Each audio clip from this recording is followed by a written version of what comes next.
kind of ticket sales or Everything's gonna come.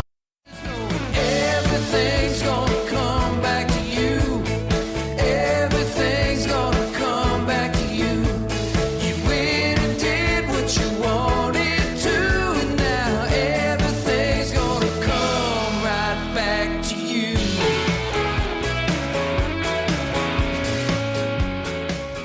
Hey everybody, it's the Trout and welcome to another episode of the Trout Show. Thank you so much for stopping by. You know, when I use the word icon to describe somebody, it has to be somebody that's really the pinnacle at the top of their career. And luckily for me, I have one of those great musicians on my show today. And this guy has become and won multiple music awards, including at least 3 times as American Country Music Award Best Guitarist of the Year. He's been on tour with Bob Seger. He's been a session for players such great musicians as Lady A, Dolly Parton, Keith Urban, Buddy Guy, and just so many other people. His name is Rob McNelley. Now, if you're in Nashville and you want to do a session, here's the guy you want to call. And he gets called a lot by some very famous musicians because they know he's great at what he's doing. And you know what you get to know is you get to know his story about how he became the great session player. But also he gets to talk about the reason why he decided to do his own music. You know, it's great to play behind a lot of people and be with a lot of famous people, but sometimes you need to make your own voice heard. And that's what Rob did. He's got some new singles out and he's going to be talking about that. So if you want to know more about what it's like to be a session player in Nashville, with the best session players in Nashville, then you'll want to sit back and enjoy this episode with Rob McNelley. Next on The Trout Show.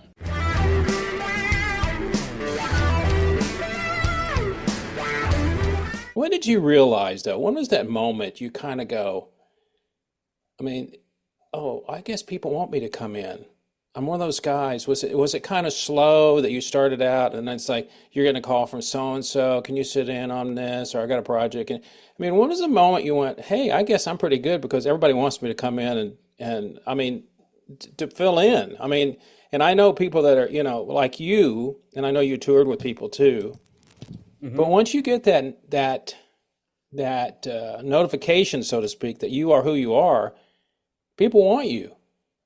So when did you realize that, hey, man, I think I'm a great session musician, but I'm more than that. But somewhere along the line, you had to go, okay, I know what I'm doing now. well, that never becomes fully realized, I don't think. Well, I understand But, that. but I understand the word. Yeah, I understand what you're asking. You know, it's funny in terms of making the jump from being a sideman that played mostly on in bands on the road or for people or touring behind people as a sideman, Yeah. making that jump to session playing, that kind of hit me by surprise. The way that uh, I wasn't monitoring that activity like somebody that might move here to do that. That's their goal. Right. I Yeah. was in Delbert McClinton's band at the time, and I had kind of Love me some thought, Delbert. well, I kind of felt like I existed in the fringes outside of the mainstream of Nashville by being into his music and into that kind of music. They call it Americana, I guess, but I don't. blues. Delbert's And, wrote some great tunes, though. oh yeah, Come on. But yeah. I So but I understand what you're saying because it's not Nashville music. right. And so I kind of thought, well, maybe I don't know if I don't know how I fit into mainstream country records or mainstream Nashville session scene, that Yeah, scene. yeah, yeah. And man, it just happened because I would play with Delbert on the weekends wherever we would be playing, and then I'd be home Monday through Thursday, and I'd be playing clubs with anybody else, just picking up gigs. Yeah. And people just started asking me to do sessions. I didn't really feel like I was part of that for a long time, even though I was starting to get more active. I just kind of thought, well, yeah, people ask me to do it, and I do it when I'm available, which is the front half of the week, and then all of a sudden I got a call to play on a Lady Antebellum record, and I Mm. didn't know who they were. They were brand new, And after that first record came out, there were a couple of big hits off of it. And I was all of a sudden a part of that sound. And you know what I mean? And Yeah, yeah, yeah. that was kind of probably the launching pad for everything that started to happen after that. So how did was it somebody you knew or they heard you, or how did that with Lady A, did this somebody you knew, their agent, or somebody said, "Hey, can you come in and sit on this?" Because I Yeah, know the way it works, we all know how it works. Somebody knows who you are. yeah, you got to They be already known. know, they've already heard you somewhere, or. Well, I did know the producer, but he didn't call me because he knew me necessarily. He was aware of me. Mm, But because I was starting to play on a bunch of demos that were probably I probably played on some demos over leading up to that were starting to catch his attention. Um, he knew me as a person and he knew I was in town doing stuff, but he right. didn't necessarily know, you just start to get on the radar through Sure. doing a Yeah. bunch of demos with producers. They start noticing things that you might play, or who is that played on this demo? I like that guitar. That's different or whatever. I got to think, and honestly, I'm not saying this to slight myself. I bet they had somebody else they wanted to use that was more popular that was booked Yeah. on those days and couldn't do it. And then they called me and then it fit. Like once I got in the room, it felt like everybody liked what I was doing, so they just kept calling me for the rest of the sessions. And I know who Lady Annabella is, of course, now it's Lady A and all that stuff. But Yeah, yeah, how many people is it just the singers? Is it three people or four? I've never followed that. I'm not much of a country guy that much, but I know who they are. yeah, yeah. It's the singers. I mean, they're the Okay. one make up So they bring in people unless they go on tour and they hire people to go on with tour with them, obviously. And they probably have their own band yeah, now by now, obviously, or obviously been around as long as they have been. yeah. I guess also with it's kind of like acting. People get a style, Hmm. and it's like anything else. They go, I need that Rob McNelley sound. Yeah, Why don't we get Rob? Well, he's yeah, kind of. So I assume that works the same way with when you become a session person. They know who you are. They expect a lot of things out of you, but they also yeah. know who you are by that just your styling. Yeah. You kind of, well, the interesting thing about that is, yes, generally speaking, that is absolutely correct. But what's funny is to some people, uh, there's so many different producers. Oh So, yeah, yeah, so everybody, and they all have different tastes sure, about what they like. So yeah. when you're in a room with this person, he thinks of you as a pop player, Mm, and then because that's the kind of production he does, so you kind of lean into those stylistic choices more with him. And then over here you might work with somebody who really wants, I want you to sound like a band guy. Oh, Rob's great at sounding like a band guy, so to yeah. him you're this rough around the edges band guy. And then somebody else, like, I work on Buddy Guy records, like I'm a blues guy there. So as a session player, Excuse me. you kind of develop all these different camps where they tend to pigeonhole what they like from you, and that's what they call you for. So the key is to have a bunch of different camps. Does that make sense? No, no, Like, no. I yeah, understand because I think I'm a fan of Tim Pierce. yes, awesome. Tim's a prime example of Hmm. that. I don't follow him too much on YouTube. It irritates me because he's so good. But I understand because he's talked about exactly what you said. I'm sitting here and so wants me, and I'm getting a call and I'm doing something completely over here, and I get a call from so and so. So you become, I think, and correct me if I'm wrong, you start out as having a style, but then you become the multi-tool that they need because you've Yes. already said, "Oh, he played on this. Hey, yeah." I mean, let's just talk about one of the few great blues people that are still around is Buddy. Yeah. Tell me a little bit about that whole gig. I listened to the song. I was trying to figure, are you playing the wah wah, or is him playing the wah wah? What were you doing on that tune? Oh, well, I mean, I've played on a bunch of records I for forgot him. which one it was. It was on where did it's there, my guitar talks for me or something like that. I'm trying to remember the name of the tune. Yeah, I would have to go back and hear That's all it. right. But if it was in the actual solo section, then it was probably him playing a wah. Yeah, that's what I But if was it wondering. was a part while he was singing, then it was probably me, Okay. is my guess. Yeah. Yeah.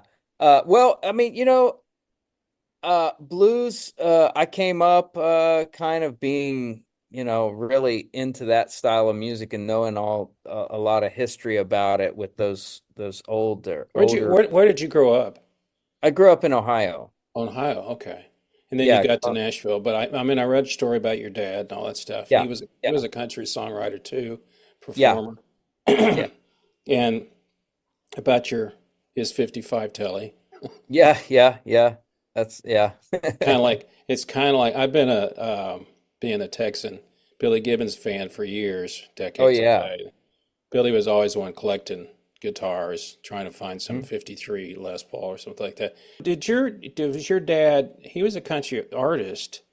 Yeah. Was he, what kind of music did he play? I know he was this, what would you equate him to at that time that he was kind of he liked playing with or that sound that he liked?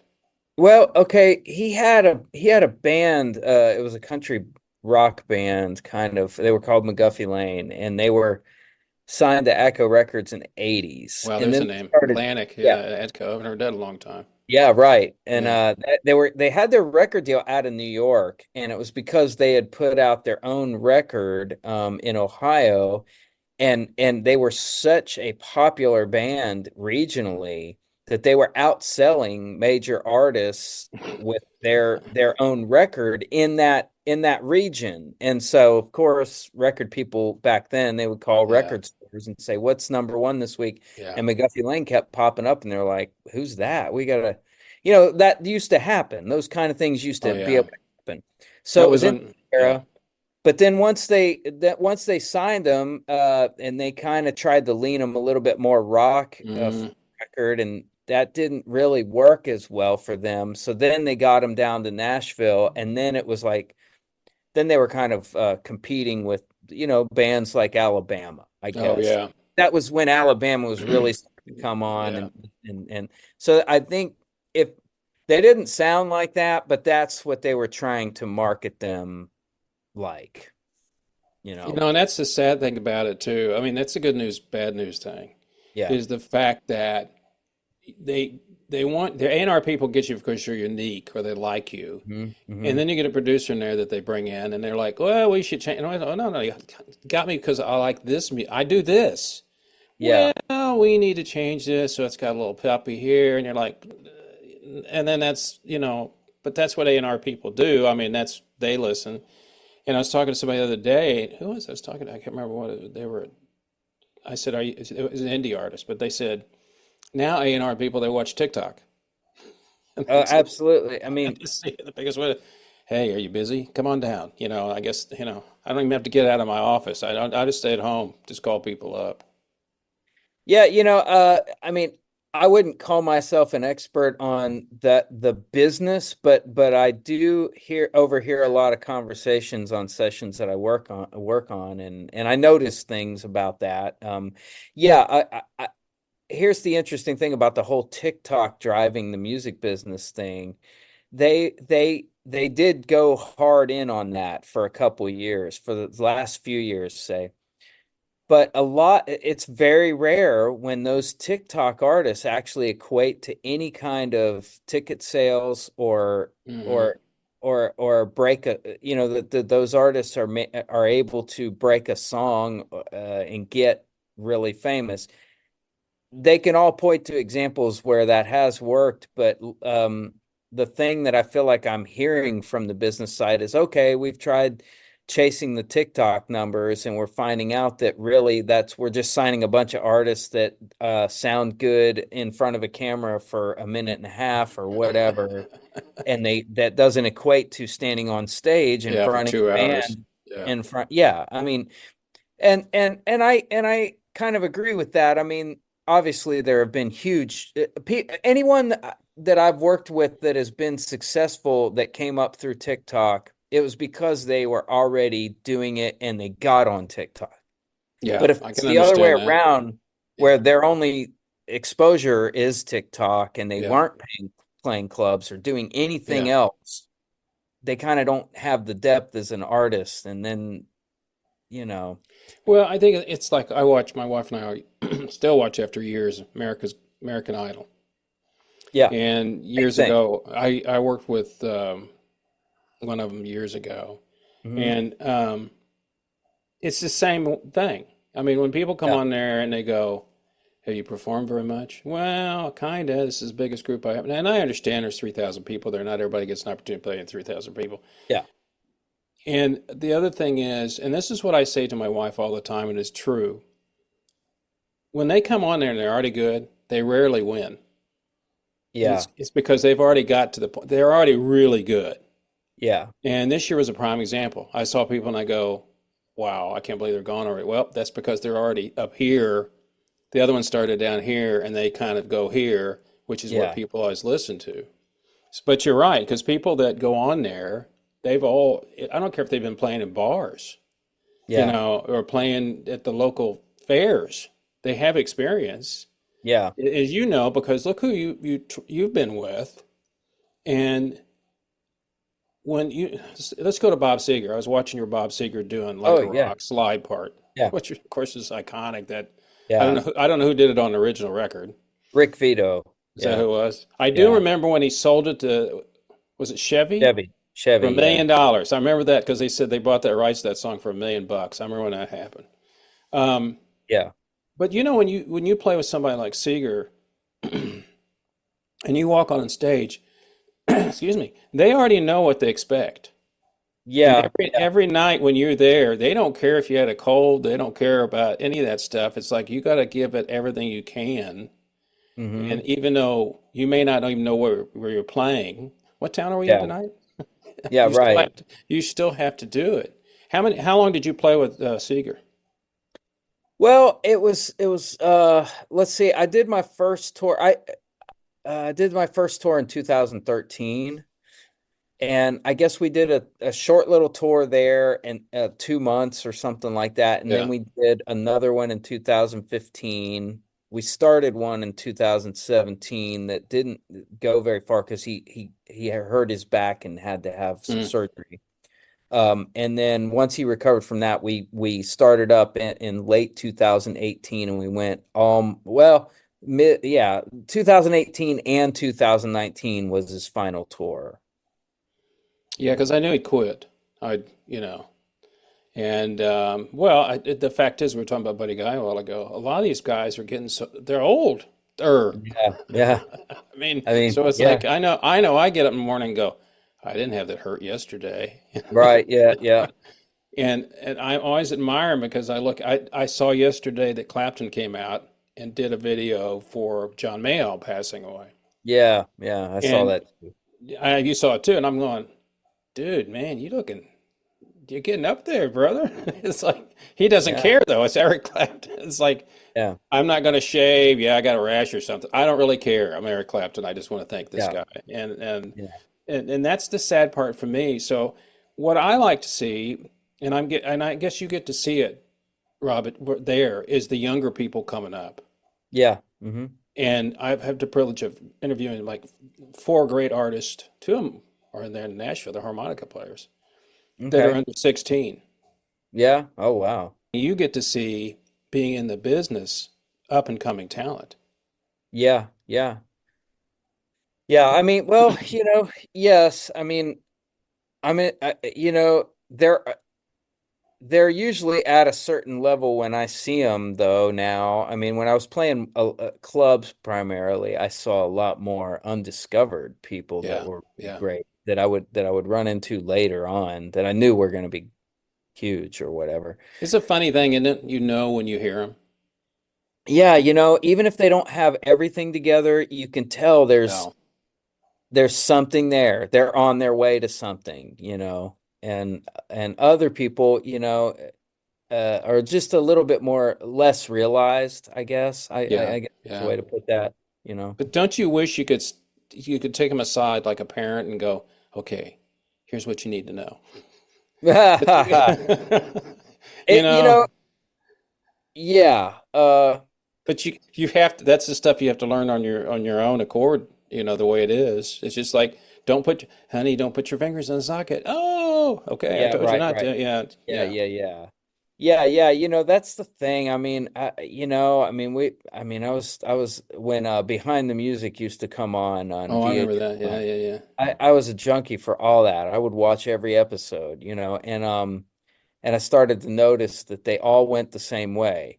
Everybody gets signed when they're at the bottom and they don't really have any money, and that's why they sign a record deal because they need that the business Yeah, the side to advance. Yeah, come they need the together. advance. Yeah.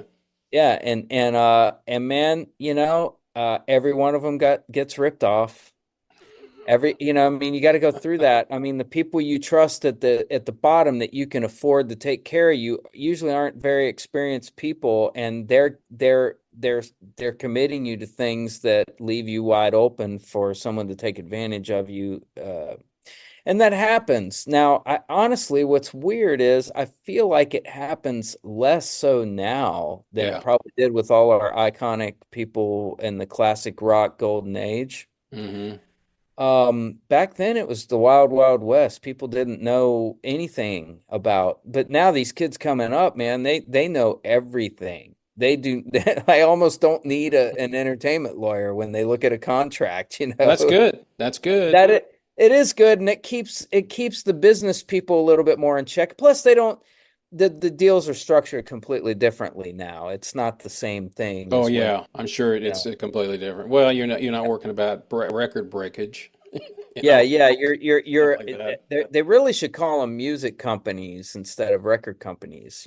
There's no physical product they're making. It's just they're creating this brand, out of an artist, you know. Yeah, and I don't have no idea where it's going. I mean, it's interesting. I met with it's been about a year and a half ago now. I met with I can't remember the label.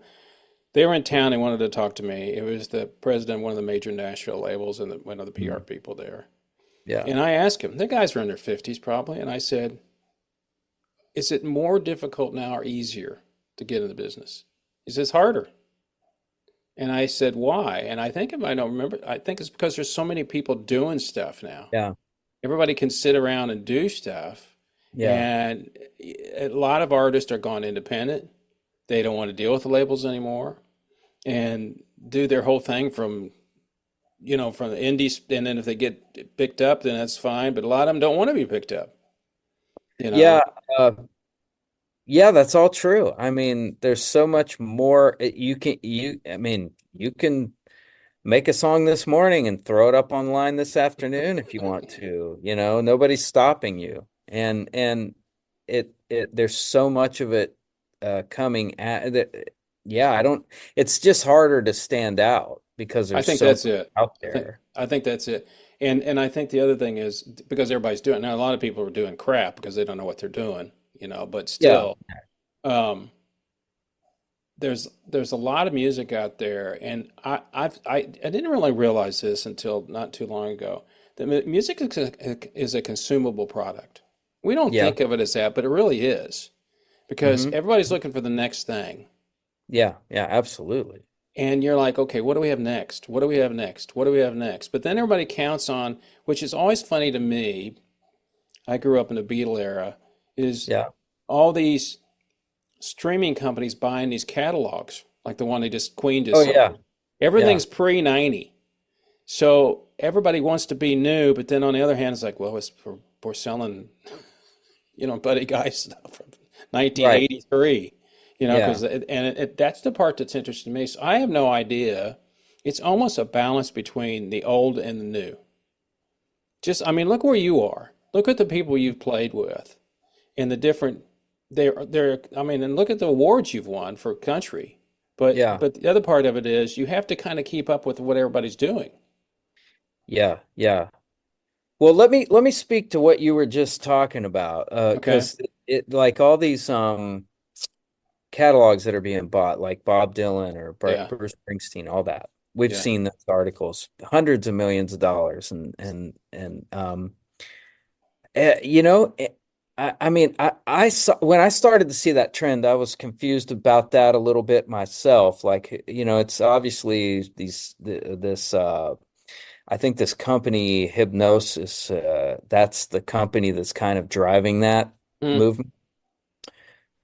That's what I've been told. I don't quote me, but I've heard of them. They've been around a yeah, long time. they're a huge worldwide publishing thing, Yeah. and so man, you know what I think, and this is me being possibly conspiratorial about AI, because AI, the thing that's gonna take out first in from what you know, everybody that I've talked to that works more in the sync world, that works Hmm. more like syncing songs and licensing them for Yeah. movies, commercials, or Yep. TV shows, all that. That's what's gonna, because the money in that area of the business has gone way down. I mean, I know that from playing on songs like that end up on national TV commercials or Right. something like that. That used to be a huge payday, like Rick Vito playing on Like a Rock for Yeah. that when that Chevy used it. That used to be a great payday for anybody that did that. And you had people that just played on those Did kind of sync. sessions Yeah. because you could make so much money. Nowadays, I mean, I've played on a handful of those kind of things that pay, you know, so that you by the end of a year you maybe get a few $1,000s that Right. trickle in over the course of that year, where it used to be six figures. So that's a drastic difference. Now we've got AI where they don't, now they can generate that without paying anybody. And it sounds just as good. It's not intended to be on a record that, like, No. you know, for a major artist. So that part of the business is going to get hit hard. Well, I think if I this is my theory, is that these companies are buying up all these old catalogs so that they will have some clout in the new era of AI where they actually own things that people are going to still want. Hmm. Does that make sense? Yeah. Where there's no way to get that you know, Bob Dylan song, or unless No. you deal with this specific company. So they're waging their future on intellectual property, basically, you know. It's funny because I just had a friend of mine. She is a assistant professor. I live 10 minutes from the University of North Texas, which is one of the Yeah. great liberal arts studios, schools in America. Great people. Don Henley went there. A lot of famous Yeah. musicians, Nora Jones. Hmm. And she's in the business side of it. And she owns a company that helps people do their metadata for syncing. Because I told her, I said, you know, I think I'm going to go into sync because I'm getting to the point now I can write a great rock song, but I don't worry about getting a million streams and making $300. I don't care. I mean, I'm not going to chase it. So we were Yeah. talking about that, and it's funny that you should say that because she said that we've had the situation, not so much with AI, but they like your song and they don't hire you, but then they hire somebody to make the song sounds just like yours, Yeah. Yeah. which is, you know, not AI, but that's exactly what they're going to do because then, Yeah. you know, and she told me a great story about, and I'll just make it short. She said she was up for a big commercial that was five figures. It was a pretty good deal. And she was in the end. It was between her and she goes, I was in the last part of it. And they call, she said, I kept waiting for the call. Weeks went by, and finally she saw the commercial on TV. And it was on a Super Bowl commercial. And there was no music. They decided to even put any music in. She said, I went through all that, Yeah. and they ended up not even doing it. And we Yeah. talked about that, which is exactly what you're talking about. Sync is just like, and you know because you've done it, it's like a record company. You still have A&R people. They're not called A&R people. They're called Yeah. music supervisors. Yeah. Yeah. Yeah. And, you know, to me, it's not about them. I don't really care. I just want, I'd like to write something that somebody has, and I go, hey, like, I wrote that. Yeah. You know, Yeah. and Yeah. it's my song. You know, if Yeah. I Yeah. make $1,000 off, I make $1,000. But it's just like something that's kind of like, you know. But it's interesting too because I saw the statistics about Spotify and all those. People listen to Mhm. pre-90 music more than they do the new stuff. I mean, they were, but Yeah. I was thinking about Norman Greenbaum's song that's been on movies, "Spirit in the Sky." Yeah, yes. I mean, Yeah. how many times has that thing been used? Oh I mean, man, it's hard to and it's say. just a That's three chord. I probably mean, to more why people. basically blues song. Yeah, yeah, and people probably know it more through its licensing usage than they do because it was on the radio, you Yeah, because know. I interviewed Men Without Hats who did Safety Dance back 40 Yeah, years ago, yeah. and I asked my granddaughter. She was 18 at the time. I said, Hmm. I'm getting ready to interview the guy with the. And she goes, "What's that song?" And I told her what it was. She goes, "I know what it is." Now I guarantee you, she had to see it someplace. She didn't hear it on the radio. Yeah, she didn't know the band. No, she didn't know the band. She knew the Yeah, song, right, right, and she knew it from a commercial. Yeah, probably. So yeah. tell I me a mean, little. yeah. Go I ahead. was just going to say. So now you've gone along. You've had a great career, but now you said, "Okay, I want to put my own stuff out." Hmm. When did you kind of change the? I know it's not a change, but when did you say, "I think I'm going to start"? You've probably been writing for probably a long time. But now I Yeah. want to release my own music. When did that come about? Was it last year? I mean, obviously it takes a while to do everything. You know what? I've always written. That's really why I wanted to learn how to play guitar in the first place. I I wanted to was know going to enough ask you about chord. that. Yeah. Yeah, I wanted to just learn enough chords to play so I could write songs. Um, from the time that I started learning guitar, I was writing songs. And and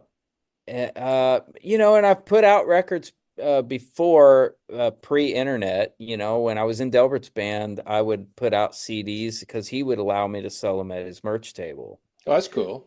So yeah, it was really cool. He was really supportive that way. But that's all. None of that exists anywhere because it was CDs and it was before. Well, it wasn't before the internet, but we didn't have streaming Yeah, services. yeah, yeah. So, uh, man, I I think I just hit a period where I got so busy with session work after I left Delbert's band that I just didn't have time to focus on it. And a lot of things were changing in my life. I had a daughter, um, you know, I had a family, so I was Yeah. like, you know, and I was in incredible demand. For the first time in my life, it was a whole new getting used to a new schedule of like, yeah, I'm in town, but I'm working from 10 in the morning to 9 at night, like Hmm. most days Hmm. for years.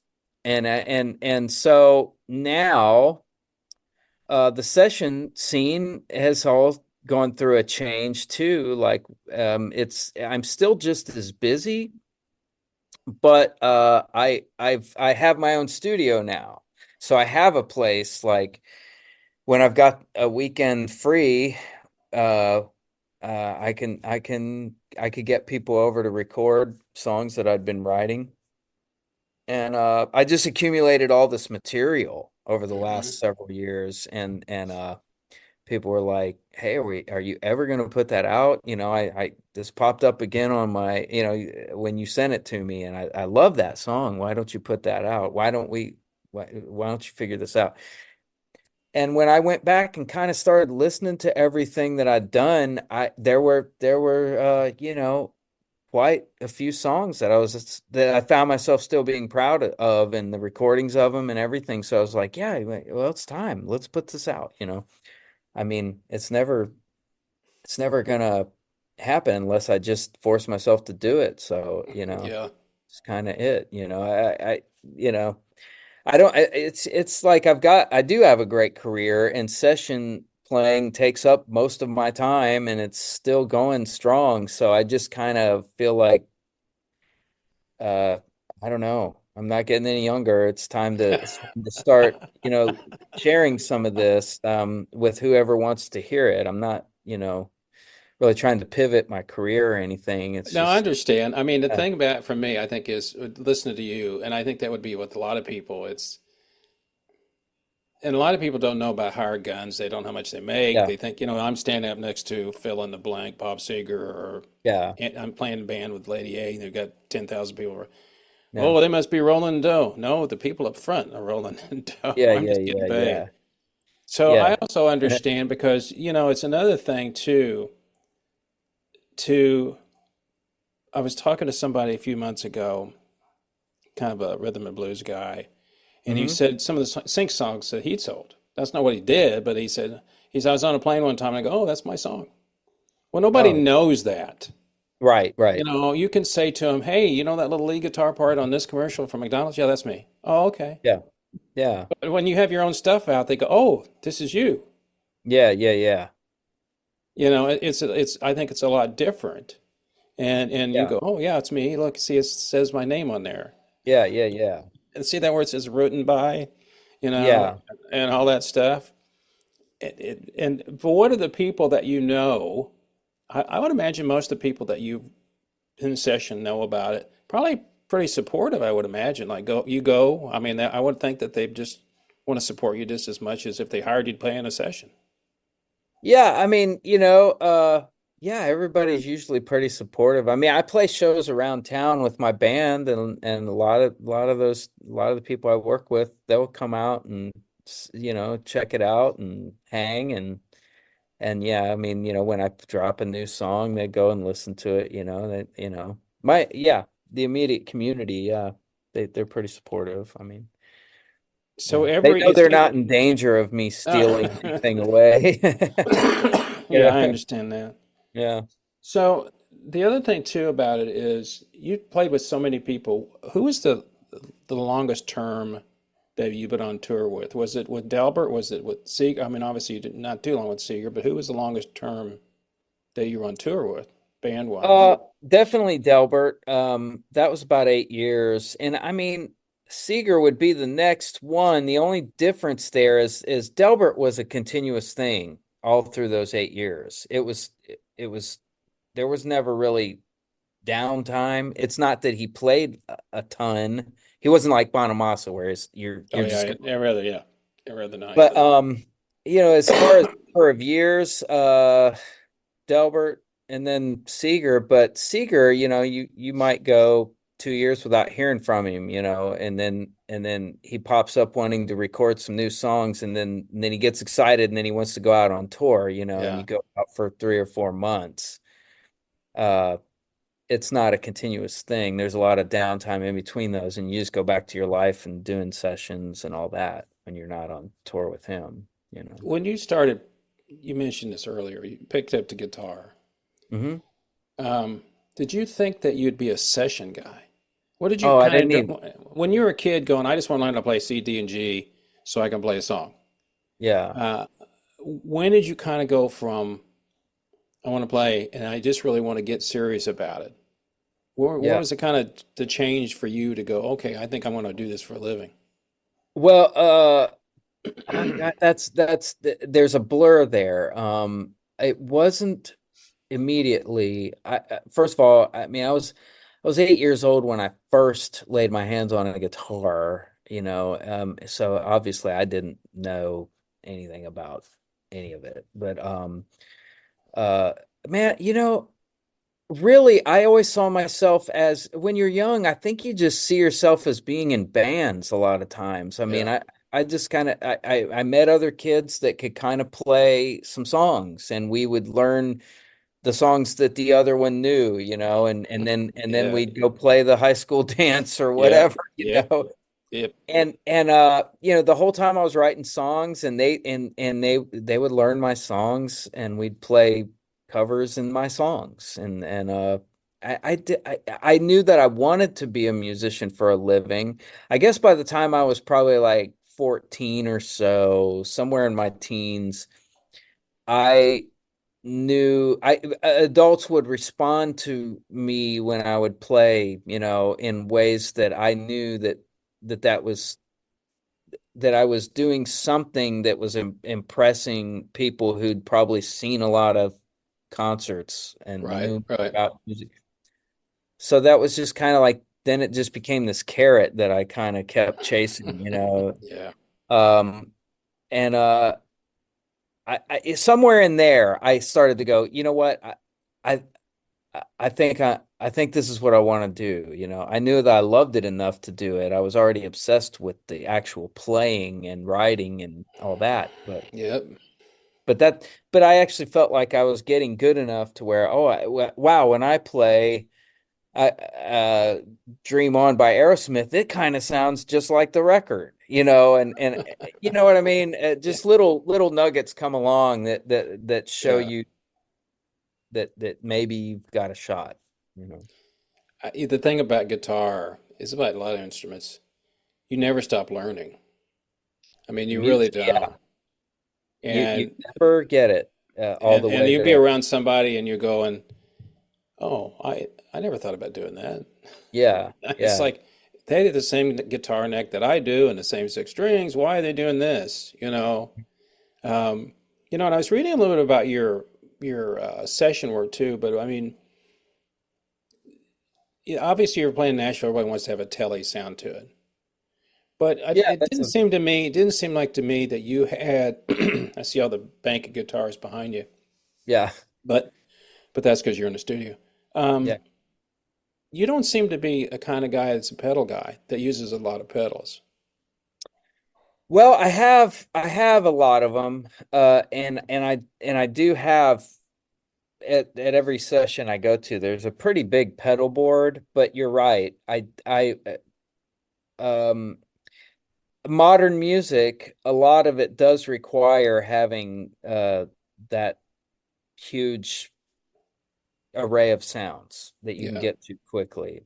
And a lot of that comes from using pedals. But yeah, man, my default on a lot of the stuff that I play on, especially these last few years, is it's more about the musical idea.